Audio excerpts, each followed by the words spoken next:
Right, so I have made my cuts with the saw, plunge cuts. You need a kind of a medium-sized professional saw, not too light, not too heavy, just whatever you're comfortable with, and a bit of power in it, and make your cuts depending on the diameter of the plant. This is quite a large, maybe 70-80-year-old rhododendron, and it required 3 cuts. And the beauty of the chainsaw method, it takes seconds to apply each cut, and the beauty of it is you're creating a well which traps the herbicide, and there's no runoff, and with this method there is no collateral damage as such. You're not vaporizing your spray, you're just putting in a jet of spray into the cuts, and there's no collateral damage, and it's safe for the user as well because you're not vaporizing. There's no inhaling the vaporized herbicide or solution.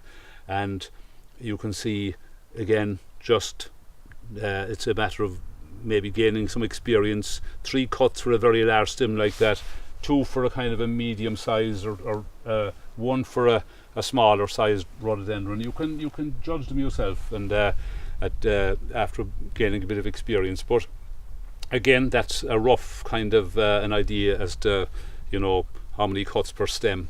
For each stem, the general rule is kind of space them.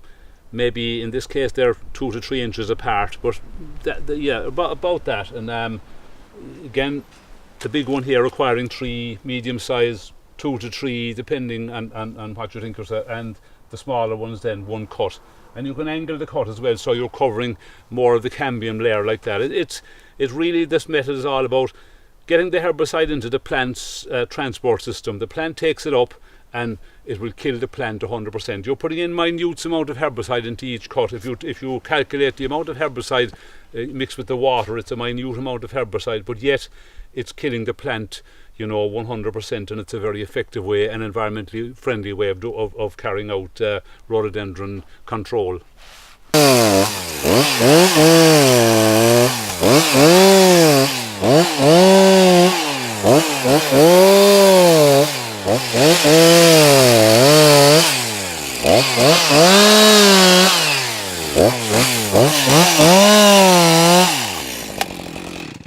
I've done this multi-stem plant in about 30 seconds or whatever, and the chainsaw, as I said already, is the best method that we found, the most efficient, the fastest, most efficient, and it's the method now we use for all the mature rhododendron plants. We use the hatchet on the smaller, the strong saplings, but for anything outside of the small saplings we use the chainsaw, and we find it to be a fantastic breakthrough method for killing large rhododendron.